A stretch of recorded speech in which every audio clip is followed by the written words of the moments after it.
right, Dante's Boxing Nation. I'm over here with my man Fareed Samad, trainer and former boxer. What's going on, man? Man, Fareed Samad, trained to perfection, mobile, soon to be global. That's me. Yeah, we just sitting out here talking about boxing and where we came from and how I got here. You know. Yeah, give people your history, man, because you done been, you know, on the USA team with Floyd Mayweather's, the David Reeds. Go ahead, man. Give everybody. Well, 94 national champ, 139, moved up to 147, alternate for Olympic team. I've been around for a while now. Yeah. Some people say it's a short time, some people say a long time, but people just see me out here and they say, oh man, he new. Nah, I'm not new. I've been here for a while. Yeah. You know, I won the national championship in 94, so, you know, I've been here for a while. Yeah, and now you training Zab Judah. You training the heavyweight Dominic Gwynn. Yes, sir. You know, I want to first ask you about Zab Judah, man. So, I mean, where is he going from here, man? I mean, it seems like he still has the talent, you know, but where's he going from here? Zab can go anywhere he wants to go. He has, you know, with him, man, he still has his legs. He's still a sharp puncher. It's just amazing the things that he catch on real quick of the things that we work on. We basically work on our defense. I know he's offensive minded, so we have that down pat. He's working on his defense coming in. And Zab can be the 7-time world champ. He just was saying, oh, I want to get one more title, 6-time world champ, and then I want to retire. I'm like, no, hell no. You are in shape. You look good. We can do 7. We can even do 8. We can do a Bernard Hopkins on him, man. We can be boxing until, you know what I'm saying, you want to, you know what I'm saying, stop. Yeah, I mean, because when you look at the first 4 rounds, of course, of the Floyd Mayweather fight, it looked like if Zab put his mind to it, you know, he could be just as dominant as a Floyd Mayweather, you know, skill-wise. I mean, is that how you feel? Yeah.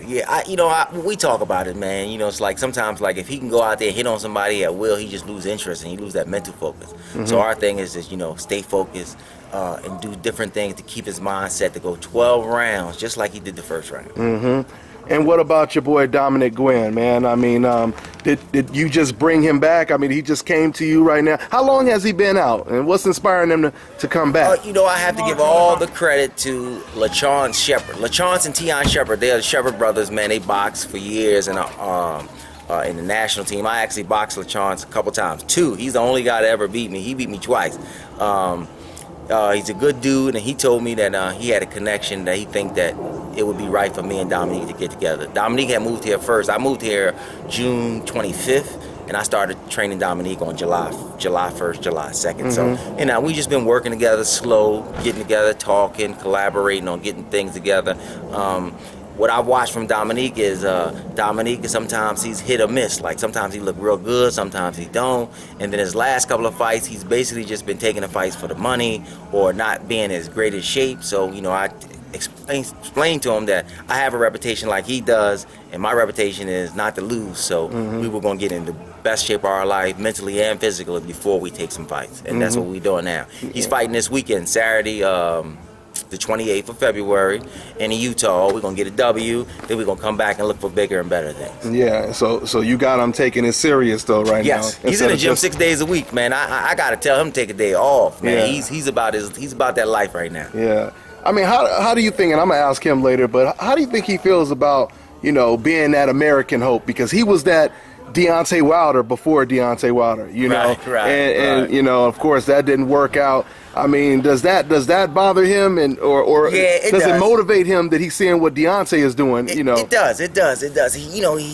You had to listen to his story about how, you know, he's teaching me the inside of the game about how, you know, a lot of people's taking money from him, you know, promoter-wise and different things, and he's supposed to get money for this much money for this fight, and he only get this much money, and he's very emotional. You know, all you big guys are emotional anyway. You know what I'm saying? I mean, I guess God gave y'all emotions, but y'all guys are just too emotional. He's a big dude. He's very emotional, you know, on everything that he does, man, and he's really pissed off the way they treated him, and he's determined, and he said boxing owe him something, and I'm here to help him get it. Hey, that's what it is, man.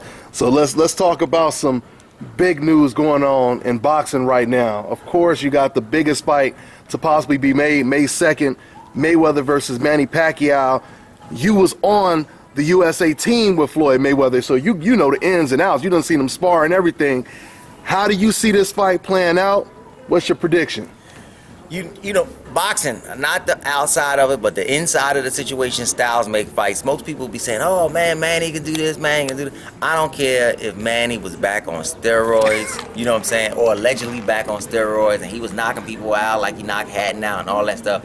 Although Floyd beat him down and dissected Hatton first, then the situation, but I don't care what's going on. Styles make fights. Like Marquez give Manny Pacquiao problems all the time. You know what I'm saying? Floyd is going to kill him. You know, I think that Floyd is the type of person that he waits. He lets you go into deep waters before he drown you. So I think that he won't rush out and expose Pacquiao. But I definitely think that he's going to knock Pacquiao out. You think he is going? Yes. And you probably agree with me, but I noticed Pacquiao, he like to shell up. He'll use a high guard when you go on the attack, leave all the body open. Yeah. And like we seen Floyd against Zab Judah even, and other fighters. You know, Floyd is a good body puncher. What you say? Yeah. Listen, when I was on an Olympic team, Floyd and Zab were the two best body punchers. But they, you know what I'm saying, and out of my span of watching boxing, I think that Floyd, Zab, and Roy Jones were underestimated as body punchers because they threw some nice body shots, but it just was few and far between.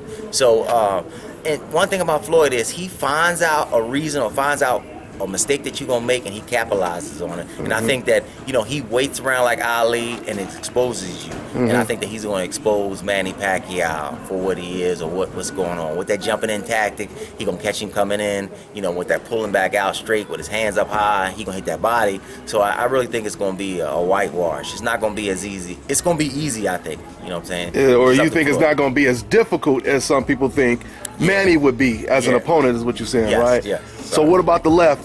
How you think he's gonna take away that left hand? You think that'll be pretty easy, you know, or Floyd done? You know, Floyd, you gotta watch his track record with fighting southpaws. Most people say, "Oh man, he had a problem with southpaws."